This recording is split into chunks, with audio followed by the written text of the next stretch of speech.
Well, once again, a very warm welcome to our oratory here at the Redemptorist Home in Liverpool at Bishop Eton. Just to keep up these short messages during the summer months as well. The weeks seem to buzz by pretty quickly, although in fairness, I am recording this on Wednesday night because I thought it might be a good idea just to have the whole of Thursday to myself tomorrow with a bit of luck. Once again this morning we met Salvation Army, the minister from St James's Church in Woolton, and there was an extra member there from the Salvation Army today, somebody who's joined the team, called Shell. I think it's short for Michelle, another lovely person. And I must say the rapport with the group, we chat away, and then we end with our prayer and try to be all-inclusive. And there's a great sense of understanding and support, which I find really, really wonderful. So I want to thank them all again for their support and their love and their friendship.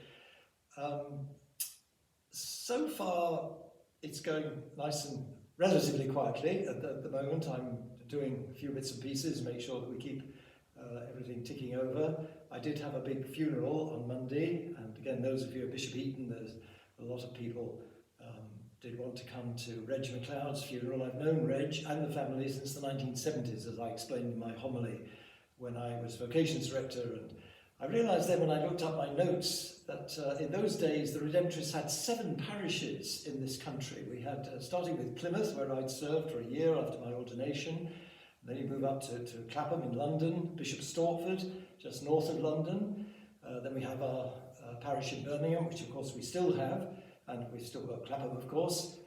We had a parish in the centre of Wales in Machynlleth. We have here at Bishop Eton, of course, and we also had Sunderland. I think that amounts to 7 parishes, and indeed we took another one on later on in Edinburgh.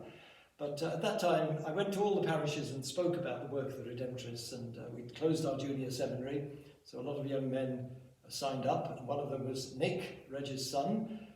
So I was able to speak very personally about a long association with the family over many years, and I do value those friendships. I value them enormously, and I'm very grateful that so many friendships go back over the years, including school friends whom I still try and catch up with in holiday time. I caught up with a couple of them when I was away during that fortnight. So let's thank God for the gift of friendship. It is the most wonderful thing, and let's continue to recognise what Jesus himself said to the apostles. I do not call you servants anymore, I call you friends, because I have made known to you everything I have learned from my Father. It's just the most wonderful thing. He tells us that his Father and he want to make their home with us, so there's this whole sense of hospitality.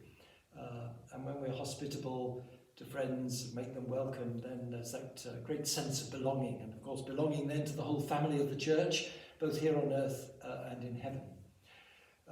So we play Eternal Rest for Reg, 1 or 2 more funerals coming up in the next few weeks, but it's been relatively quiet this summer, so I'm grateful for that.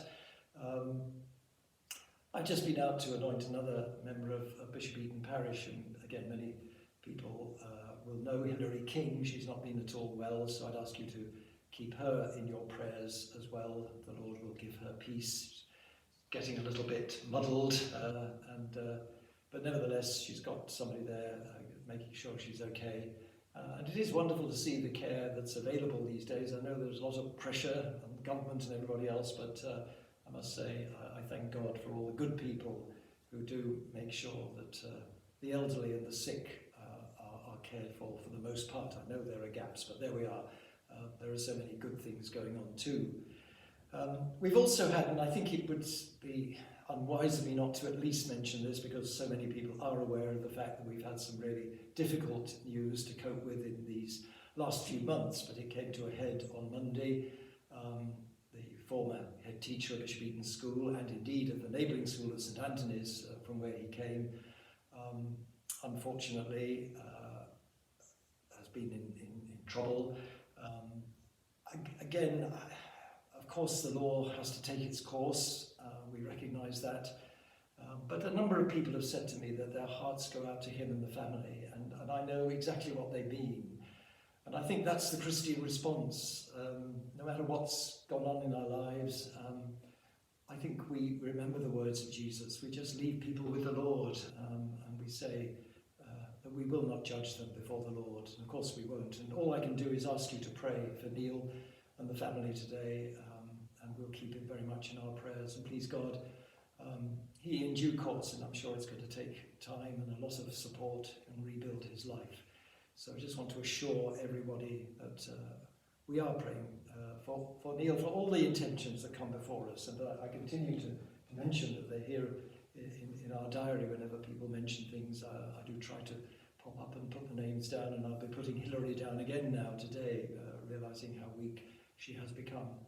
So it's in that spirit, friendship in the Lord holding us, the Lord uniting us, that we leave all our intentions today, begging the prayers of our Blessed Lady, our Mother of Perpetual Succour, begging the prayers of our Redemptress saints, St. Alphonsus, our founder, St. Gerard, the patron of mothers and babies, St. Clement Hofbauer, who was a great missionary, took us over the Alps and into the northern Europe, St. John Neumann, who spread the message of the Redemptress in North America way back in the 19th century, and so on. We've these wonderful characters, and more recently, of course, our Ukrainian saints and so on, the beatified in recent times. So let's continue to pray for all the needs of our world and our own personal needs, begging the intercession of the saints and Our Lady, and asking God's blessing and peace on our homes and